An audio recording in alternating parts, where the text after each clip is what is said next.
आपकी धन्यवादिता परमेश्वर के लिए नहीं है, आपके लिए है। जब आप धन्यवादिता में जियोगे, परमेश्वर आपके बैरियों के मन को भी ऐसा मोड़ देगा कि उन्हें नींद नहीं आएगी, उन्हें भलाई करनी पड़ेगी परमेश्वर के लोगों के साथ। उसका वचन कहता है जिसको परमेश्वर ने ब्लेस किया है, जिसको परमेश्वर ने आशीषित किया है, अरे उसे कौन मनुष्य श्राप दे सकता है। आपका उत्तम भाग प्रॉपर्टी नहीं, नौकरी नहीं, बाहर की कोई चीज नहीं, परमेश्वर स्वयं आपका उत्तम भाग और प्रतिफल है, और ये प्रतिफल कोई आपसे लेने वाला नहीं है, यीशु मसीह के नाम में। आपने देखा होगा 2 विश्वासी होंगे, वो साथ में कलीसिया आते हैं, दोनों फास्टिंग प्रेयर में भी होते हैं, दोनों प्रेयर करते हैं, चर्च जाते हैं, सब कुछ करते हैं। But you will see one person is flourishing. आप देखोगे एक व्यक्ति फ्लरिश कर रहा है, उसके जीवन में आपको एक परमेश्वर का जीवन एक फूटता हुआ दिखेगा। और कई विश्वासी आपको ऐसा लगेगा जैसे वो मुरझाए हुए हैं। हाँ, देखा आपने, घर में आपके कोई फूल आया, पहले दिन ताज़ा लगता है, 1-2 दिन बाद मुरझा जाता है। कई ऐसे विश्वासी आपको दिखेंगे that you won't find flourishing, you won't find life flowing out of them. So आज हम कुछ ऐसा सीखेंगे परमेश्वर के वचन से जो हम सब के लिए है, और हमें बार बार अपने आप को रिमाइंड करना है। और वो एक इवेंट नहीं, वो लाइफस्टाइल हम लोगों का होना चाहिए। और कई लोग इस बात को नहीं समझते कि उसकी पावर कितनी ज्यादा है। और मैं बात कर रहा हूं, आज का जो मेन वर्ड है वो है थैंक्सगिविंग। धन्यवादित होना कितना जरूरी है। To have a heart that is full of gratitude towards God. एक ऐसा हृदय होना जो परमेश्वर के लिए धन्यवादिता से भरा हुआ है। और हम वचन में देखेंगे क्या होता है उन विश्वासियों के जीवन में जो धन्यवादिता में नहीं चलते। हाउ देयर अंडरस्टैंडिंग इज डार्कन्ड, कैसे एक अंधकार उनके हृदय में आ जाता है। ओके, सबसे पहले आइए हम सब खड़े हो जाएं। Will just read a scripture and then फिर आप बैठ जाना। लूका 17:11 से 19। ऐसा हुआ कि वह यरूशलेम जाते हुए सामरिया और गलील के बीच में से होकर जा रहा था। किसी गांव में प्रवेश करते समय उसे 10 कोढ़ी मिले। उन्होंने दूर खड़े होकर ऊंचे शब्द से कहा, हे यीशु, हे स्वामी, हम पर दया कर। उसने उन्हें देखकर कहा, जाओ और अपने आप को याजकों को दिखाओ। और जाते ही जाते वे शुद्ध हो गए। तब उनमें से एक ने यह देखकर कि मैं चंगा हो गया हूं, ऊंचे शब्द से परमेश्वर की बड़ाई करते हुए लौटा और यीशु के पांव पर मुंह के बल गिरकर उसका धन्यवाद करने लगा। क्या करने लगा? धन्यवाद करने लगा। और वह सामरी था। इस पर यीशु ने कहा, क्या 10 शुद्ध न हुए? तो फिर वे 9 कहां हैं? यानी यीशु एक्सपेक्ट कर रहा था कि वो 10 के 10 वापस आएंगे। But only one leper came back to give thanks. क्या इस परदेशी को छोड़ कोई और ना निकला जो परमेश्वर की बड़ाई करता? तब उसने उसको कहा, उठकर चला जा, तेरे विश्वास ने तुझे चंगा किया है। But if you see the word, यहां पे है, your faith has made you whole. तेरे विश्वास ने तुझे संपूर्ण किया है। जो बाकी 9 थे वो केवल चंगाई लेकर जा गए। आज कई ऐसे लोग हैं जो कलीसिया में आते हैं, उनके लिए प्रार्थना होती है, वे चंगे हो जाते हैं, मगर क्या जीवन में संपूर्णता है? चंगाई तो एक पहलू है आपका, एक एरिया है। आप बैठ जाइए। आप चंगे हो गए, अच्छी बात है। क्या आपका परिवार कैसा है? आपके हस्बैंड वाइफ का रिलेशनशिप कैसा है? आपके बच्चों के साथ आपका संबंध कैसा है? क्या आपके घर में खुशहाली है? Is there joy and peace? It's not just healing. वो 9 चंगे होके चले गए, मगर एक जो वापस आया, जिसने धन्यवाद किया यीशु को, यीशु ने कहा क्योंकि तू वापस आया और क्योंकि तूने धन्यवाद दिया, तू केवल चंगा होके नहीं, तू संपूर्ण होके वापस जा रहा है। याद रखना, thankful people live a full life that God has for them. जो धन्यवादिता से भरे हुए लोग हैं वो संपूर्णता में जीवन जीते हैं। संपूर्णता, बोलो संपूर्णता, होलनेस। दैट मीन्स, इसका मतलब है आपके जीवन का कोई ऐसा क्षेत्र नहीं होगा जहां परमेश्वर की सामर्थ, जहां परमेश्वर की भलाई, जहां परमेश्वर की भरपूरी आपके जीवन में कार्य ना करे। आमीन। जब बाइबल आप स्टडी करेंगे आप देखेंगे thankfulness is a command in the Bible, it's not a suggestion. परमेश्वर हमें सजेशन नहीं दे रहा, वो नहीं कह रहा मन करे तो कर लो। It's a command to be thankful. ये आज्ञा है अपने बेटे और बेटियों को परमेश्वर ने दिया, इसलिए नहीं कि उसे हमारा धन्यवादिता चाहिए। गॉड इज गॉड और thankfulness don't make him God. परमेश्वर परमेश्वर है, आप धन्यवाद दो या ना दो, वो परमेश्वर है। आपकी धन्यवादिता परमेश्वर के लिए नहीं है, आपके लिए है। और परमेश्वर इस बात को जानता है कि जो विश्वासी धन्यवादिता में जीते हैं उनका हृदय हमेशा एक सही जगह में रहता है। If you are thankful, the flow will always be on। अगर आप धन्यवादिता में जीते हो, परमेश्वर का जो बहाव है वो हमेशा आपके जीवन में ऑन रहेगा। जिस दिन आप अनथैंकफुल हो जाते हो, जिस दिन आप कुड़कुड़ाने और बुड़बुड़ाने लग जाते हो और शिकायतें करने लग जाते हो, उस दिन आप अपने आप को परमेश्वर के अनुग्रह से अलग कर देते हो। परमेश्वर नहीं करता, आप करते हो।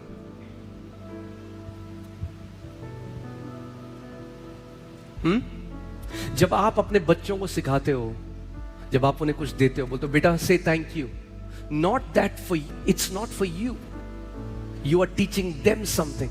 आप उनको कुछ सिखा रहे हो कि वो एक अच्छे चरित्र के व्यक्ति बन सके। It's not for you, it's for them. When God tells us to give him thanks, जब परमेश्वर हमें सिखाते हैं और जब परमेश्वर का वचन हमें बताता है, मगर ये तो मैं अभी केवल फिजिकल वर्ल्ड की बातें कर रहा हूं, उसके बाद हम स्पिरिचुअल वर्ल्ड में जाएंगे। How thankfulness will connect you to the supernatural of God. बोलो, धन्यवादिता मुझे अलौकिक से जोड़ती है। The thankfulness will connect you to the supernatural of God.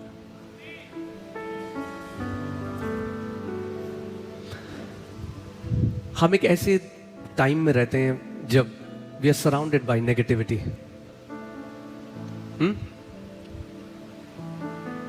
आप लोगों से मिलो, आपके साथ अगर कोई है, इसीलिए बहुत ध्यान दो कौन लोग आपके सबसे करीबी लोग हैं। Who are the people who are closest to you? अगर आपके सबसे करीबी लोग वो हैं जो कुड़कुड़ाते हैं, बुड़बुड़ाते हैं, हमेशा शिकायतें उनके जीवन में आपको मिलेंगी, हमेशा कुछ ना कुछ शिकायतें करते रहेंगे, अगर वो लोग हैं तो आप भी वैसे ही बन जाओगे।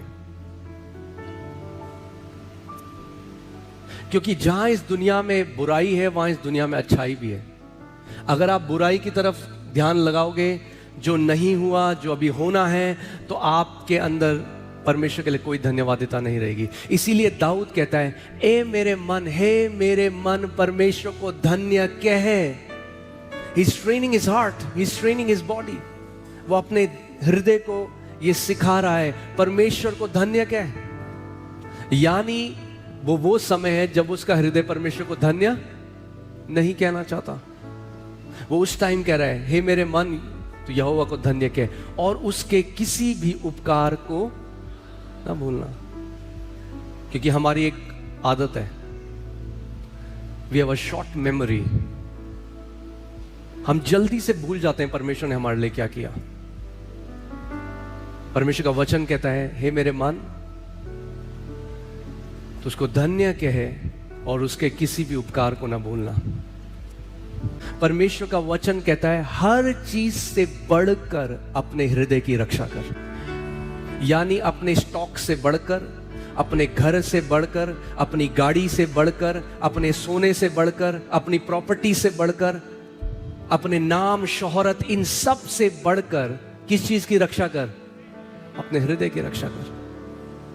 Because out of it flows the issues of life. नीति वचन 4:23, इसमें मन लिखा है, या इंग्लिश से इज हार्ट। सबसे अधिक अपने मन की रक्षा कर। इसका मतलब परमेश्वर ये नहीं कह रहा बाकी चीजों की रक्षा मत कर, बाकी चीजों की रक्षा कर, मगर सबसे बढ़कर अपने मन की रक्षा कर। क्यों? क्योंकि जीवन का मूल स्रोत यही है। English Bible says, for out of it flows the issues of life. तेरा जो जीवन है वो यहां हृदय से बह रहा है। So whatever you are experiencing right now, अगर आप कह रहे हो जिंदगी बेकार है, वो इसलिए बेकार है क्योंकि आपका हृदय का अनुभव वैसा है। अगर आप कह रहे हो जिंदगी बहुत ब्लेस्ड है, तो वो इसलिए है क्योंकि आपके हृदय के अंदर वो अनुभव है। ये बाहर से नहीं है, ये अंदर से है। क्योंकि समझो, दो लोग उसी छत के नीचे रह सकते हैं।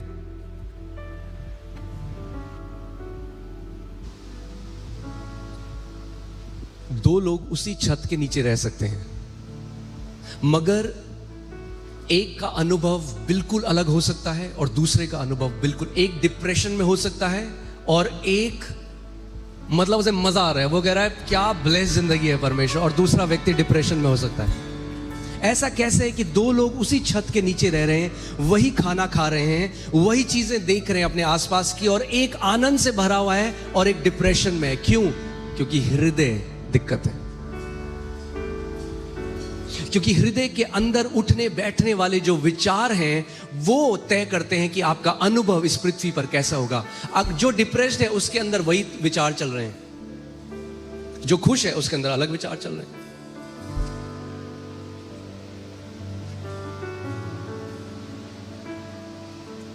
क्यों परमेश्वर का वचन कह रहा है अपने मन की, अपने हृदय की रक्षा कर? रक्षा आप किस चीज की करते हैं? कहां आप रक्षा करते हैं?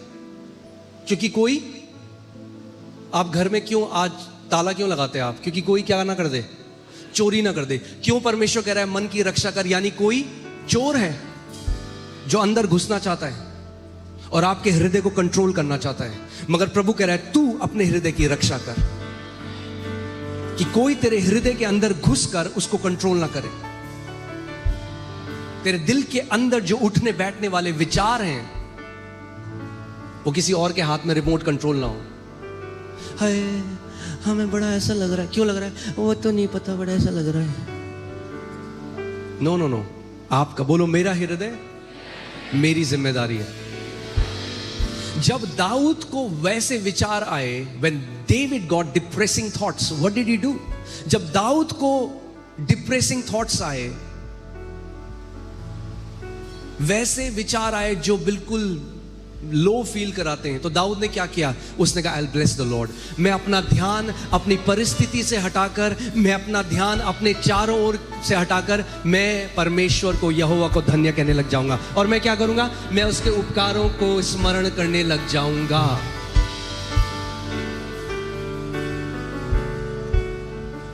Do you know, if you don't remember what the Lord has done for you, your love for Him will grow cold। अगर आप नहीं बार बार याद करोगे कि परमेश्वर ने आपके लिए क्या किया है, तो आपका प्रेम परमेश्वर के लिए ठंडा पड़ने लग जाएगा और आप प्रेमी से क्या बन जाओगे? क्या बन जाओगे? और अगर आप हो तो शैतान है। मैंने नहीं बोला, आपने बोला है।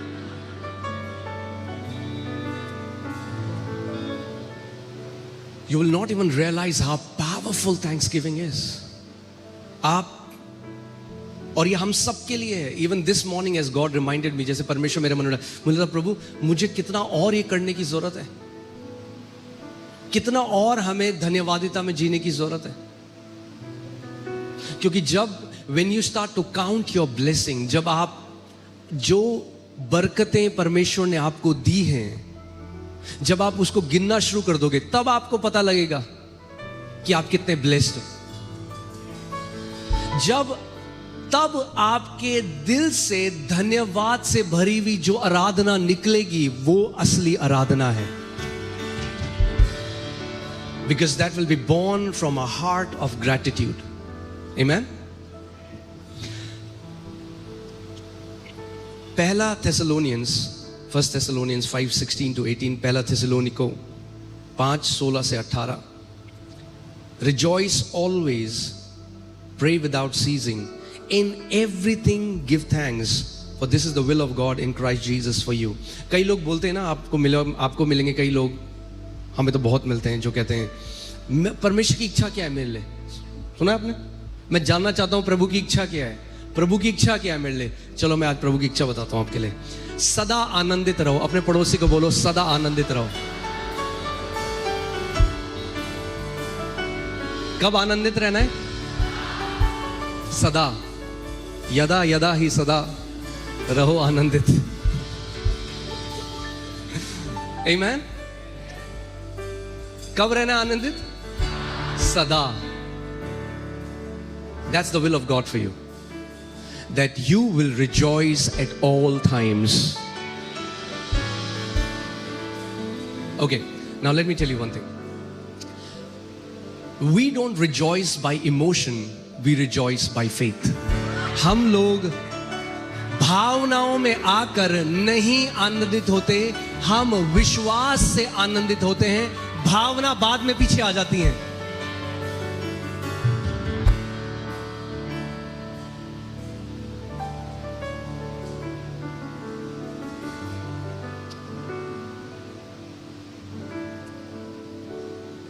Amen? So what's the will of God for you? Rejoice always. मैं हमेशा ये बात बोलता हूं, अगर मसीह खुश हो जाए तो बेदारी आ जाएगी।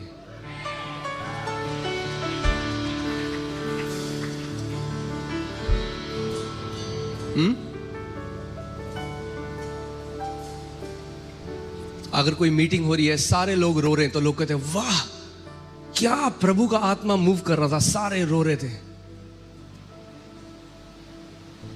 और लोग हंस रहे हैं सारे, तो बोले अरे ये आत्मिकता थोड़ा है, वहां पे तो सारे हंस रहे हैं। The Bible says rejoice always. That means your heavenly Father, this is His will. ये उसकी इच्छा है कि आप सदा आनंदित रहो। Amen. प्रमोशन हो तो, प्रमोशन ना हो तो, पेट्रोल महंगा हो तो, पेट्रोल सस्ता हो तो, अपना घर हो तो, किराए के घर में हो तो, चाहे कुछ भी परिस्थिति हो, सदा आनंदित रहो। क्योंकि हमारा आनंद इस क्षण भर की परिस्थितियों से नहीं आता, हमारा आनंद अड़िग है उस बलिदान में जो मसीह यीशु ने आपके और मेरे लिए करा है।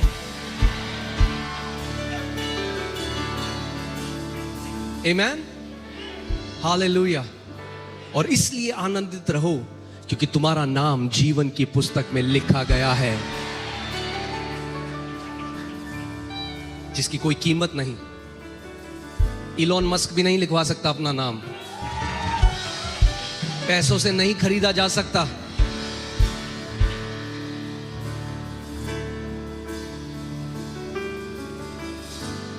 आमीन। सो कब आनंदित रहना है? सदा। That means it's something that will have to learn. क्यों परमेश्वर का वचन कह रहा है सदा आनंदित रहो? क्योंकि हम स्वर्ग के प्रतिनिधि पृथ्वी पे हैं, और स्वर्ग में जो हमारे भाई बहन है, जो हमारा परिवार है, वचन कहता है the family in heaven and family on earth. एक परिवार स्वर्ग में है, एक परिवार पृथ्वी में है। स्वर्ग में लगातार क्या है? लोग आनंदित। और यीशु ने कहा प्रार्थना करो जैसे स्वर्ग में पिता की इच्छा पूरी होती है वैसे पृथ्वी पे भी हो। अगर स्वर्ग में हमारा परिवार सदा आनंदित है तो पृथ्वी में भी परमेश्वर का वचन कह रहा है तुम सदा आनंदित रहो।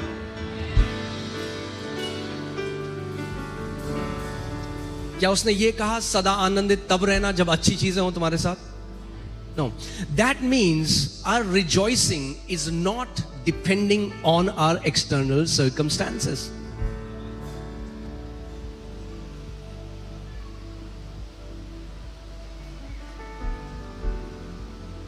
सदा आनंदित रहो.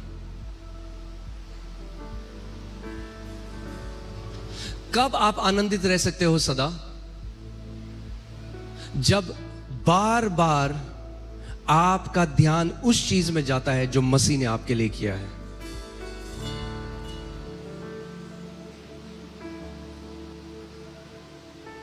चेले को प्रभु यीशु मसीह ने भेजा, वो दुष्ट आत्माएं निकालने लगे. They were very happy.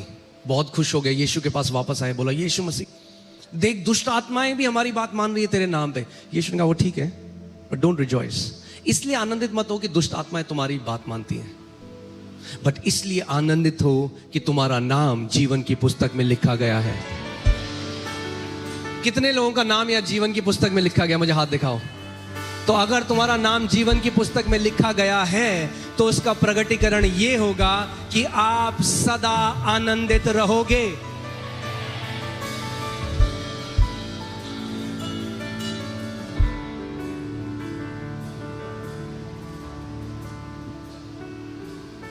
आज मैं आपको ये कुंजी बता रहा हूं, वो सीक्रेट बता रहा हूं. मैं जब दिल्ली आया, जब मैं नौकरी करता था, तो एक टॉप फ्लोर पे मालवीय नगर का कमरा था. उसकी टॉप फ्लोर थी टिन की. इतनी गर्मी होती थी, एक कूलर था, और दिल्ली की गर्मी आपको पता है. तो रात को जब नींद नहीं आती तो मग्गे में पानी भर के मैं बिस्तर पूरा गीला कर देता था. और उस टाइम में परमेश्वर ने मुझे सिद्धांत सिखाया.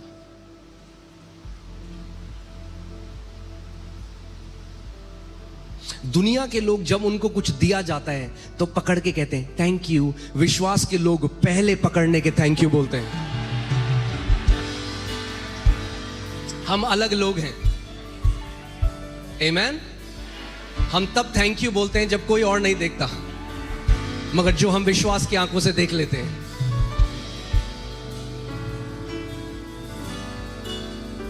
सो रिजॉइस ऑलवेज.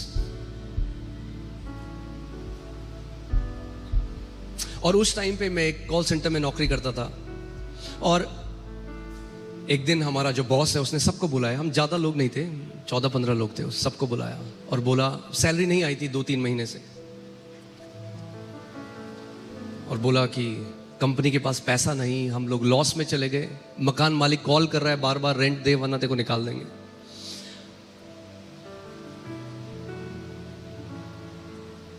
उसने बुलाया, कहा कोई पैसा नहीं है तो अब तो सब बंद करो, अपना लैपटॉप और घर जाओ. और मैं कैब में बैठा हूं, और सारे जो साथ में मेरे दोस्त हैं, अब मैं खिड़की में बैठ के सोच रहा था किराया कहाँ से दूंगा, प्रभु किराया कहाँ से दूंगा. और जो सारे मेरे साथ में जो कैब में बैठे थे वो बहुत अच्छे भजन गा रहे थे जो हमारा बॉस था उसके लिए. और मैं ये सोच ही रहा हूं कि प्रभु मैं कहां से किराया दूंगा. और अचानक से परमेश्वर की आवाज मुझे आई और बोला, सन, मेरे बेटे, मैं तेरा उत्तम भाग और प्रतिफल हूं. जिस दिन ये बात आप समझ जाओगे, आपका उत्तम भाग प्रॉपर्टी नहीं, नौकरी नहीं, बाहर की कोई चीज नहीं, परमेश्वर स्वयं आपका उत्तम भाग और प्रतिफल है. और ये प्रतिफल कोई आपसे लेने वाला नहीं है यीशु मसीह के नाम में. और अगर आपके पास परमेश्वर आपका प्रतिफल है, अरे तो आपसे कौन कोई अमीर हो सकता है इस दुनिया में? You are the most blessed person on this earth. और जब परमेश्वर का वो वचन मेरे पास आया, मैं पूरे दिन इस पर मनन करता रहा, प्रभु को बोलता रहा, प्रभु आप मेरे प्रतिफल हो, आप मेरा उत्तम भाग हो. प्रभु आप मेरा प्रतिफल, आप मेरा उत्तम भाग हो. मैं उसको धन्यवाद देता रहा, धन्यवाद देता रहा. अगले दिन मेरे घर पे नॉक हुई. मैंने दरवाजा खोला, मेरा बॉस कह रहा, पूरी रात में सो नहीं पाया, केवल तेरी सैलरी देने आया हूं. वो जब आप धन्यवादिता में जियोगे, परमेश्वर आपके बैरियों के मन को भी ऐसा मोड़ देगा कि उन्हें नींद नहीं आएगी. उन्हें भलाई करनी पड़ेगी परमेश्वर के लोगों के साथ। उसका वचन कहता है जिसको परमेश्वर ने ब्लेस किया है, जिसको परमेश्वर ने आशीषित किया है, अरे उसे कौन मनुष्य श्राप दे सकता है? आमीन, हालेलुया। मगर मैं आपको एक बात बताऊं, अगर मैं भी उन लोगों की तरह मैं भी गालियां देने लग जाता अपने मालिक को, अपने बॉस को, मैं आपको बता रहा हूं ये मेरे साथ नहीं होता। दाऊद कहता है अपने मुंह पे पहरा लगा दो, ताला लगा दो। Because so many people have aborted their miracles by their wrong. जल्दी से मूड खराब हुआ, कुछ भी अनाप शनाप बक दिया। दाऊद कहता है प्रभु ताला लगा मेरे मुंह पे। कई लोगों, अब सोचो, यूहन्ना बपतिस्मा देने वाला, उसका जब जन्म होना था, उसका पिता जो एक याजक है, स्वर्गदूत उसके पास आया और बोला परमेश्वर तुझे एक पुत्र देगा, उसका नाम यूहन्ना रखना। वो उसके मुंह से डाउट भरी बात बाहर निकल रही है, वो शक कर रहा है। तो स्वर्गदूत ने क्या कहा, अब तू क्या हो जाएगा, गूंगा हो जाएगा जब तक बेटा पैदा ना हो। क्यों? क्योंकि अगर ये उल्टा बोलेगा तो ये अपने चमत्कार को क्या करेगा, खो देगा। तो परमेश्वर को उसका मुंह बंद करना पड़ा। कई लोग हैं वो तब तक अपने चमत्कार को नहीं देखेंगे जब तक उनका मुंह बंद नहीं होगा, क्योंकि उल्टा इतना बोलते हैं।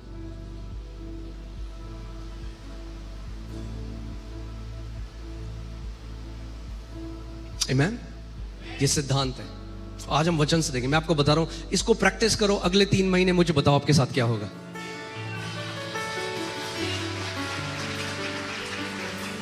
मैं आपको आज भी बता रहा हूं, जब कुछ भी समझ में नहीं आए ना, जब ऐसी परिस्थिति हो जाए, दिमाग आपका बंद हो जाए, हाथ खड़े करना, परमेश्वर को धन्यवाद करने लग जाना। एक ऐसी युक्ति परमेश्वर उस समय में निकालेगा, एक ऐसा रास्ता परमेश्वर उस समय में निकालेगा जो आप सोच के, आपकी सोच के परे है। आप सोच नहीं सकते उसको, आप सोच नहीं सकते। अब जब मैं उस टाइम में था, उस टाइम परमेश्वर ने मुझे ये सिखाने लगा। और मैं एक बार ऑफिस से घर आया, रात का समय था, और वो जो लॉक होते हैं जो डोर में ही होता है, अलग से जो ताला नहीं होता, और मैंने कहीं चाबी खो दी। अब मैं घर आया, रात का समय है, चाबी नहीं है, अब दरवाजा भी नहीं तोड़ सकते, वो काफी मजबूत लॉक था।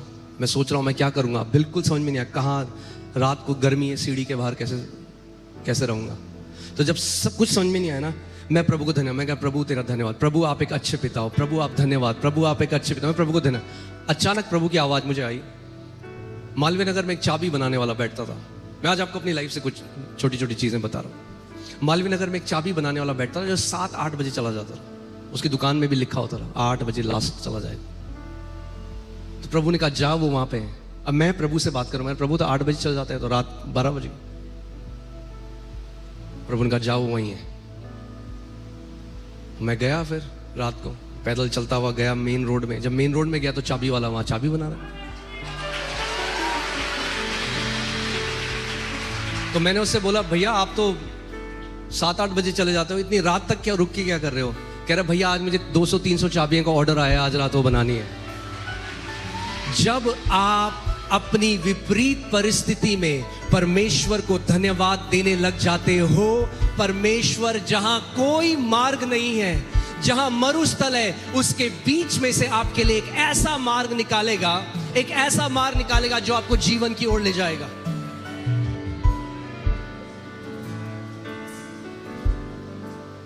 आमीन।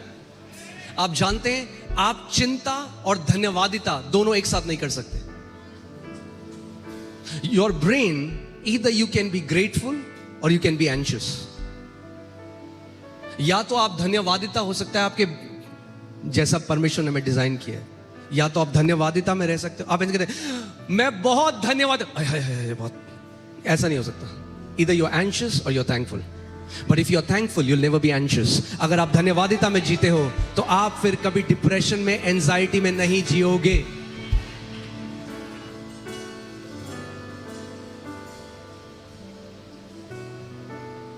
Amen? Okay. So फिर से चलते हैं 1 Thessalonians में। Rejoice always. Rejoice. Pray without ceasing. Okay? Pray without, निरंतर प्रार्थना करते रहो. तीसरा, in everything give thanks. हर बात में परमेश्वर दे. In everything, not for everything. In everything. यानी कोई भी परिस्थिति हो, परमेश्वर चाहता है आप उस परिस्थिति में जब हो तो आप परमेश्वर का धन्यवाद दो. In everything give thanks. In everything. For this is the will of God. What's the will of God for me, Pastor? The will of God for you is that in everything you give thanks to your heavenly Father. परमेश्वर की ये इच्छा आपके लिए कि अपनी हर परिस्थिति में आप परमेश्वर को धन्यवाद दो. Give him thanks. Give him thanks. भजन संहिता 100 उसका 4था और 5वां हम देखेंगे. उसके फाटकों से धन्यवाद और उसके आंगनों में स्तुति करते हुए प्रवेश करो. Because God is a spirit. वो एक ऐसे आयाम में रहता है जो आत्मा में है. You enter in. जब आप धन्यवादिता करने लग जाते हो तो आपकी अवेयरनेस कहां चली जाती है, आपकी चेतना कहां चली जाती है, आपके आसपास जो हो रहा है उससे हटके जो परमेश्वर ने आपके लिए किया है. when you start to thank him and then thankfulness will turn into praise, and when you start to praise him you will be in his court before his throne. आप उसके सिंहासन के सामने खड़े हो जाओगे. तो एक बात ध्यान सुनो, अगर धन्यवादिता होना, the Bible says enter his gates with thanksgiving. Enter his gates with thanksgiving. उसके फाटकों में धन्यवादिता के साथ प्रवेश करो. यानी धन्यवादिता क्या है? चाबी है. अगर उसके फाटक हैं, if it's a door and God says enter in with thanksgiving, then that means thanksgiving is the access card. हाँ, आप कॉर्पोरेट में जॉब करते हो, आप देखते हो कार्ड लगाया दरवाजा खुल जाता है. प्रभु तेरा धन्यवाद, बैम दरवाजा खुल गया, आजा अंदर. मगर आप बाहर खड़े हो, आप कह रहे यीशु मसीह क्या किया तूने हमारे लिए, हम तो इतना दूर आए वहां से छतरपुर. दरवाजा बंद, दरवाजा खुलेगा ही नहीं. दरवाजा खुलने का तरीका क्या है? Thanks giving. उसके फाटकों में धन्यवादिता के साथ क्या करो? प्रवेश करो. यानी इससे पहले कुछ मांगो, इससे पहले कुछ चिपकाओ, कुछ काटो, कुछ फेंको, कुछ खींचो, सबसे पहले धन्यवाद दो परमेश्वर को, क्योंकि वो भला है और उसकी करुणा सदा की है.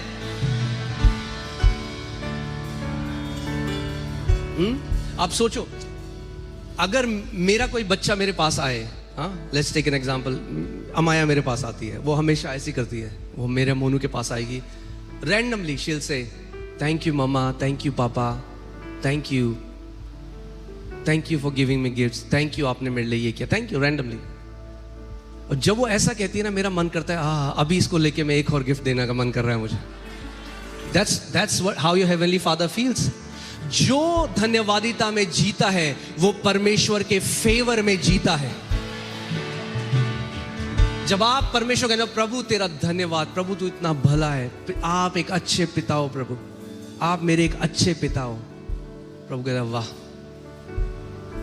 वो दूसरा कह रहे हैं, दूसरा बच्चा करके क्या किया आपने मेरे लिए, क्या किया? मेरा बर्थडे का केक वेनिला वाला था, केवल मुझे चॉकलेट वाला चाहिए था.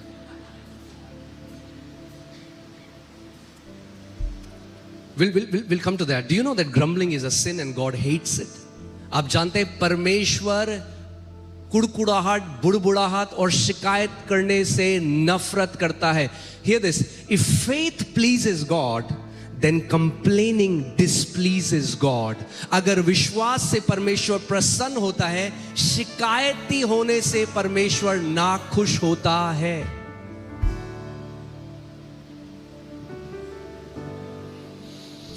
उसके फाटकों में धन्यवाद और उसके आंगनों में स्तुति करते हुए प्रवेश करो. उसका क्या करो? उसका.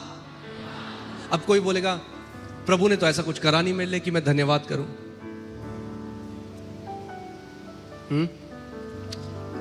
हम परमेश्वर का धन्यवाद केवल इसलिए, वो जो उसने हमारे लिए किया वो बाद में आता है, मगर पहला धन्यवाद इसलिए नहीं कि प्रभु ने हमारे लिए क्या किया है, पहला धन्यवाद इसके लिए है जो परमेश्वर है। He is a good father. यहां पे देखो क्या लिखा है, क्योंकि उसके नाम को धन्य कहो, क्योंकि यहोवा भला है। क्योंकि वो भला है, वो भलाई करता है हमारे साथ। But we are thankful. The foundation of our thankfulness is because our Father is good. हमारा पिता भला है, इसलिए हम धन्यवादित हैं। अब जानते हैं, जब मैं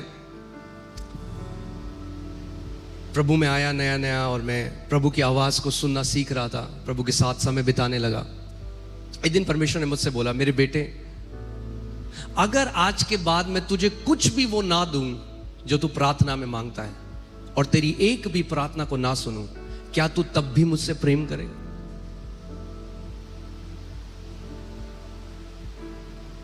अब मांगने से तो 1000 गुना ज्यादा दे दिया उसने, मगर वो फिर भी चाहता है कि आप इस बात को समझो, कि हम इस बात को समझें कि वो भला है, और क्योंकि वो भला है इसीलिए वो हमारे जीवन में भलाई करता है। Because he's good.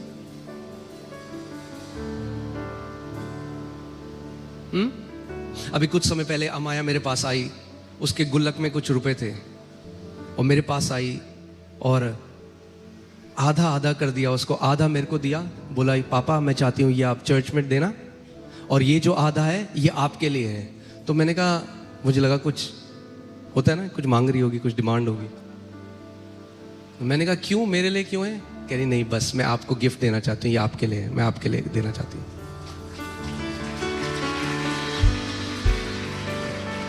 What would happen if we start to build a relationship with God like that? हर बार मैं जो दूं इसलिए नहीं कि मुझे क्या वापस मिले, मैं जो करूं, नहीं नहीं नहीं, प्रभु मैं तेरे नाम को धन्य कहना चाहता हूं, मैं तेरी उपस्थिति में बैठा हूं क्योंकि तू धन्य है, मैं तेरी आराधना करता हूं क्योंकि तू धन्य है, मैं तेरे वचन में समय बिताता हूं क्योंकि तू धन्य है। परमेश्वर, तू तो करेगा मेरे साथ भलाई, मगर मेरा रिश्ता इस पे नहीं निर्भर, तू मेरा पिता है और तू एक अच्छा पिता है। और मैं आपको बता रहा हूं, उसने मुझे इतना टच किया, मैं थोड़ी देर तक सोचता रहा। It touch my heart. उसने नहीं कहा इससे मिले टॉफी ले आना, कैंडी ले आना, उसने नहीं, आप रखो, आपके लिए, I want to give you, because पापा आप हमारे लिए इतना कुछ करते हो, I want to give you.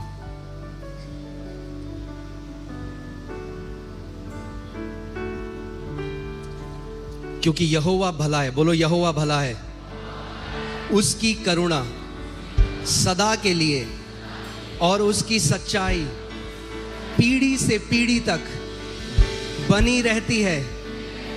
इसलिए हम उसके फाटकों में धन्यवाद के साथ और उसके आंगनों में स्तुति के साथ प्रवेश करेंगे। हालेलुया।